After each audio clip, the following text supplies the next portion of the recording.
তো ফেমাস মানুষের সাথে কোনো কিছু খাইলে টেস্ট ডিফারেন্ট লাগে। চাচা এটা আমার বাইরের। প্রিয় দর্শক, চলে আসলাম হাজি কাচ্চি ঘরে। আজকে নাকি আলী চাচা এসেছে এই দোকানে, চলো যাই। আসসালামু আলাইকুম ভাই। ওয়ালাইকুম সালাম। ভাই আপনাদের দোকানে তো আলী চাচা বলা আলী ভাই আইছে। হোসেন ভাই আমাদের দাওয়াত দিল। হোসেন ভাই তো অনেক জায়গায় খাওয়া দাওয়া করে, হাতি কাচ্চি ঘর জনিতে পারে, কিন্তু হোসেন ভাই এখন পর্যন্ত খায় নাই। তো ভাই আমার ছাড়া খাইতে চায় না, এই জন্য দাওয়াত দিল। আর বন্ধুরা, তোমরা তো জানো আজকে শুক্রবার আমার দোকানে প্রচন্ড ভিড়, বিভিন্ন দেশ থেকে মানুষ আসছে আমার দেখার জন্য। তো আইসা বললাম হোসেন ভাই ইনভাইটে দাওয়াতে, আর কাছের মানুষগুলো আছে। আর আমাদের এখানে একজন সিনিয়র পার্সন মানুষ আছে, আমার কাছের ভাই, ভালোবাসার মানুষ ভাই, হ্যাঁ তাবিব ভাই, উনি একজন সাংবাদিক ভাই। আমরা তো বহু জায়গায় খাইছি, কিন্তু আজকে কাচ্চি ঘরে আসলাম, খাবারটা খাই সবাই মিল্লা। আপনি খাইছেন কখন? আমি হাজি কাচ্চি অনেক খাইছি এবং অনেক রিভিউ শুনছি, বাট আজকে আপনার সাথে খাচ্ছি, দেখি কেমন লাগে। আপনার সাথে তো খাইলে এক্সট্রা একটা ভাইব পাওয়া যায়। আপনি অনেক ফেমাস মানুষ, তো ফেমাস মানুষের সাথে কোনো কিছু খাইলে টেস্ট ডিফারেন্ট লাগে। হ্যাঁ দেখি। হ্যাঁ বিসমিল্লাহ করি নাকি? হোসেন ভাই নেন ভাই খান। আমি তো আমার হোসেন ভাই খাওয়াই দিই। এই ভাইটার একটু খাওয়াই। কেমন কেমন হাজি কাচ্চি ঘরে? একটু বিসমিল্লাহ করি। বিসমিল্লাহ। হ্যাঁ খান। ধন্যবাদ ভাই। চাচা এটা আমার বাইরের সেই সাম ভাই।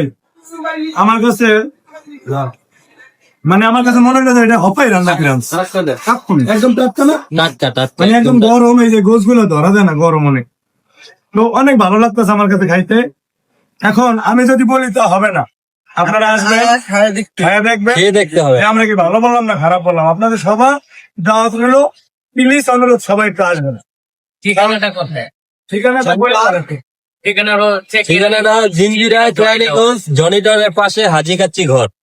না আমি তো লেবু যে লেবু দিছে, সালাদ দিছে, আর বোরানিটা একটু খাই দেখি কি অবস্থা। ভাই লন তো বোরানি,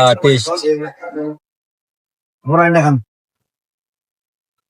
ওয়াও ওয়াও, এই বোরানিটা দেখি কি দেন বোরানি আমরা। আমি একটা কথা বলতে চাই। খাওয়ার পর যেটা মনে হইলো, অনেকে আছে টিকটক করে, ভিডিও করে, বড় বড় কথা বলে কাস্টমারকে আনে এবং প্রাইস বেশি নেয়। হ্যাঁ হ্যাঁ, আমরা অনেক সময় দেখছি যে খিচুড়ির নাম করে, যেখানে আমরা 100 টাকা ওই খিচুড়ি খাবো না, রাইট। অথচ ভিডিও বানিয়ে সেই খিচুড়ি বেচে 200-250 টাকা, যেটা মানের তুলনায় খাবারের কোয়ালিটি একদম বাজে। বাজে। এটা যে খাইলাম, যেরকম টাকাও যেরকম খাবারের মানও মানানসই। এটা একদম অনেস্ট রিভিউ। আমি এতটুকুই বলবো যে আপনারা আসবেন, খাবেন, বাকিটা আপনারা খাওয়ার পরে বলবেন। হ্যাঁ। এখন বড় বড় সেলিব্রিটি আই না ভিডিও বানাইলে, তারপর 150 টাকার খাবার আপনার 250 টাকা 300 টাকা বেচলেন, না, না, এটা ঠিক। ওইটা হইলো না। হ্যাঁ। মহাজনকে জিজ্ঞেস করো তো এই তেহারিটার বিল কয় টাকা? 120 টাকা। ভাইয়া তেহারি বিল কত করে? 120 টাকা। মাত্র 120 টাকা। 120 টাকা। অনেক কম, অনেক কম। ভাই আপনাদের দোকানে কম সবচেয়ে না? একবারে আমরা কোনো জোর জুলুম নাই। তো ভিডিওটা এটা মানে আপনার আউট কাস্টমারদের যাবে শুন, ভিডিও যারা আসবে তাদের কাছে তাবে স্মুটি আছে, মানে এটা কন্টিনিউ। কোনো ভিডিওটা আমরা বড় করতে চাই না, আপনারা আসবেন, আমরা আপনাদের সকলের খাবার ভিডিওতে দেখতে চাই, আপনারা আসবেন। অবশ্যই, আমরা শুনি আপনারা আসবেন। সবাই আসবেন সবাই। ভিডিওটা এই পর্যন্ত, সবাই ভালো থাকবেন, খোদা হাফেজ।